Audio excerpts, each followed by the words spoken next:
Good morning students. स्वागत है आपका आज की नई वीडियो में, जो कि है क्लास 7 के ज्योग्राफी के चैप्टर 1 का, जिसका नाम है एनवायरनमेंट। तो पिछले क्लास में हम लोगों ने यहाँ तक कवर कर लिया था। आज हम लोग पढ़ेंगे नेचुरल एनवायरनमेंट से, जिसका मतलब होता है प्राकृतिक वातावरण। पहले देख लेते हैं ये वर्ड आया कहाँ से। एनवायरनमेंट, फ्रेंच वर्ड एनवायरनर और एनवायरनर मीनिंग नेबरहुड। तो ये एक फ्रेंच वर्ड से लिया गया है एनवायरनर से, जिसका मतलब होता है नेबरहुड, मतलब आस पड़ोस। ठीक है।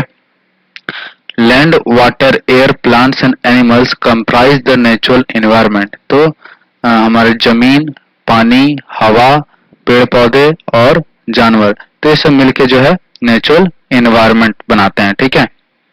मतलब जो भी चीज इंसान के द्वारा बनाया हुआ नहीं है वो नेचुरल है, तो सारी चीज मिलके जो है नेचुरल एनवायरनमेंट बनाते हैं। You are familiar with the meaning of lithosphere, hydrosphere, atmosphere and biosphere from your previous class। तो आप लोग पिछले क्लास में जो है लिथोस्फेयर, हाइड्रोस्फेयर, एटमोस्फेयर, बायोस्फेयर, ये सब वर्ड के बारे में जान चुके होंगे, है ना, पिछले क्लास से। Let us learn some more facts about these domains। तो इन क्षेत्रों के बारे में हम लोग कुछ विस्तार से पढ़ते हैं। ठीक है, कुछ और इनके बारे में जानते हैं। Lithosphere is the solid crust और the hard top of the earth. तो लिथोस्फेयर क्या है? हमारे अर्थ का सॉलिड क्रस्ट है। ठीक है। हार्ड टॉप है, मतलब जो हमारे जमीन का सतह है, जो ठोस सतह है जिसपे हम लोग रहते हैं, ठीक है, उसको लिथोस्फेयर कहते हैं।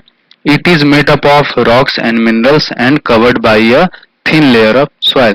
तो ये पत्थर का और खनिज का मिलके बना होता है, और ये बहुत छोटे जो है बहुत पतले सॉइल के लेयर से, मतलब मिट्टी के लेयर से ढका होता है। ठीक है। It is an irregular surface with various landforms such as mountains, plateaus, plains, valleys, etc। तो ये जो हमारा अर्थ का सरफेस है बहुत इरेगुलर है। ठीक है, मतलब उबड़ खाबड़ है, समतल नहीं है बिल्कुल। और जो इस पे जो है बहुत सारे अलग अलग भू आकृतियां हम लोग को देखने को मिलती हैं। तो जो भी जमीन का सतह के ऊपर हम लोग को जो भी देखने का मिलता है, जैसे कि माउंटेन्स हो गया, प्लेटोज हो गया, प्लेन्स हो गया, वैलीज हो गया, ठीक है, ये सब जो है लैंडफॉर्म्स कहलाते हैं। ठीक है। Landforms are found over the continents and also on the ocean floor. तो लैंडफॉर्म्स जो है सिर्फ धरती पे ही नहीं, बल्कि समुद्र के जो तल होता है समुद्र का, वहां भी पाए जाते हैं। ठीक है। तो हमारे महादेश जो है, जो कॉन्टिनेंट्स हैं, ठीक है, उस पे तो मिलते ही हैं, साथ साथ जो जमीन के अंदर जो समुद्र का सरफेस होता है, ठीक है, जो तल होता है समुद्र का, वहां पे भी बहुत सारे लैंडफॉर्म्स मिलते हैं। उसके समुद्र के अंदर भी पहाड़ हैं, पठार हैं, ठीक है, प्लेन एरिया है, तो वहां भी मिलता है। Lithosphere is the domain that provides us forests, grasslands for grazing, land for agriculture and human settlements। तो लिथोस्फेयर जो है, ये जो क्षेत्र है लिथोस्फेयर, तो हमारा जमीनी इलाका जो है वो हम लोग को क्या क्या प्रोवाइड करता है, उस क्या क्या प्रदान करता है? जंगल, ठीक है, और घास के मैदान, चारा के लिए, चारागाह के लिए, वहां पे जानवर वगैरह चरते हैं। जमीन प्रोवाइड करता है ये खेती के लिए, और इंसानों द्वारा बसने के लिए, चाहे वो शहर या गांव, जो भी इंसान बना के अपना घर वगैरह में रहते हैं, तो उसके लिए जमीन। ठीक है। It is a source of mineral wealth. तो ये क्या है? एक खनिज संपत्ति का जरिया भी है, क्योंकि जो भी खनिज वगैरह निकलते हैं हमारे धरती से, तो उसका क्या है? एक वैल्यू होता है, उससे हम लोग अलग अलग चीज बना सकते हैं, और इसलिए वो एक संपत्ति, क्योंकि इंसान के बहुत काम का होता है। आगे बढ़ते हैं। The domain of water is referred to as hydrosphere. तो जो पानी वाला इलाका है उसको हम लोग हाइड्रोस्फेयर बोलते हैं। It comprises various sources of water and different types of water bodies like rivers, lake, seas, ocean etcetera. तो इसमें जो है बहुत सारे पानी के अलग अलग स्रोत आते हैं, जैसे कि आपका नदी हो गया, झील हो गया, सागर हो गया, महासागर हो गया। तो ये सारे जो है अलग अलग पानी के जो स्रोत है वो हाइड्रोस्फेयर का पार्ट है। ठीक है। It is essential for all living organisms. और ये जो जीव जंतु हैं, इनके लिए बहुत ही आवश्यक है पानी। ठीक है। The atmosphere is the thin layer of air that surrounds the earth.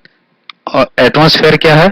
जो पतला सा हवा का जो लेयर है, हवा का एक चादर बोल सकते हैं आप, जो धरती को घेरे हुए है, पूरे धरती को, ठीक है।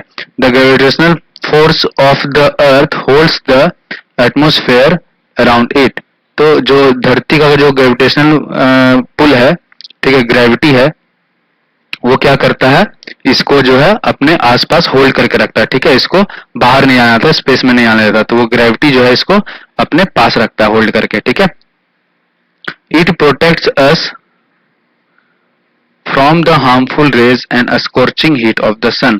तो ये जो है हम लोग को क्या करता है, हार्मफुल रेज जो आता है, UV rays, ultraviolet rays, radiation जो सूरज से निकलता है, उससे हम लोग को बचाता है। और सन का जो बहुत स्corching हीट, बहुत ज्यादा जो हीट निकलता है, झुलसा देने वाला जो हीट निकलता है सन से, ठीक है, उससे भी हम लोग को बचाता है। क्योंकि अगर एटमोस्फेयर ना होता तो सन से जितना गर्मी आता है वो डायरेक्ट हमारे तक पहुंच जाता है, और हम तक अगर डायरेक्ट उतना गर्मी पहुंच जाता तो हम लोग जी नहीं पाते, अर्थ का टेम्परेचर बहुत ज्यादा हो जाता। तो ये एटमोस्फेयर जो है, ठीक है, आप लोग ओजोन के बारे में सुना हो, ओजोन लेयर एक एटमोस्फेयर में होता है, वो क्या करता है, मैक्सिमम यूवी रेज को, अल्ट्रावायलेट रेज को ये जमीन तक नहीं पहुंचने देता, ये वापस उनको रिफ्लेक्ट कर देता है स्पेस में। तो उस वजह से क्या होता है कि हमारी धरती जो है उतना गर्म नहीं होता। It consist of a number of gases, dust and water vapour.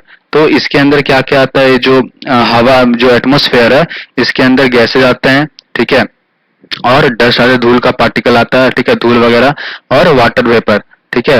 Water vapour मतलब एक तरह से आप मॉइस्चर कह सकते हैं, जो नमी होता है, ठीक है, हवा के अंदर, वो, ठीक है। आगे बढ़ते हैं। The changes in the atmosphere produce changes in the weather and climate.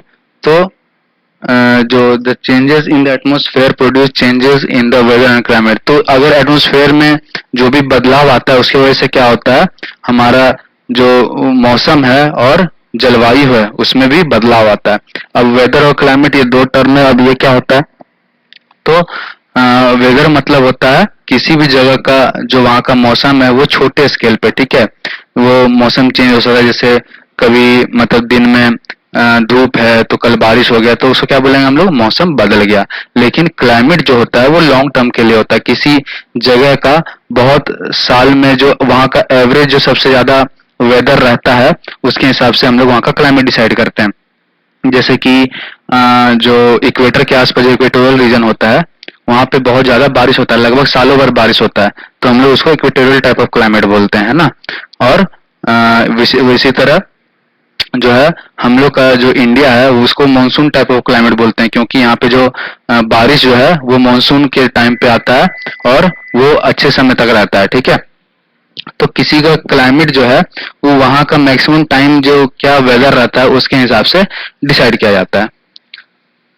Plant and animal kingdom together make biosphere और द लिविंग वर्ल्ड। तो प्लांट और एनिमल का जो साम्राज्य है उसके अंदर जो भी आता है, प्लांट्स में सारे प्लांट किंगडम में सारे प्लांट्स आ गए और एनिमल किंगडम में सारे एनिमल्स आ गए, तो ये दोनों मिलके जो है बायोस्फीयर बनाते हैं, या फिर जीवित का दुनिया बनाते हैं, जो जहाँ पे जीव जंतु सारे रहते हैं वो बनाते हैं प्लांट्स एनिमल्स मिलके।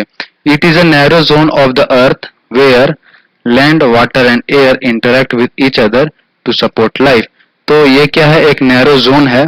बायोस्फीयर क्या है, एक संकरा क्षेत्र है जहाँ पे जो जमीन है, पानी है और हवा है, ये तीनों एक साथ मिलके जो है क्या करते हैं, लाइफ को सपोर्ट करते हैं, ठीक है।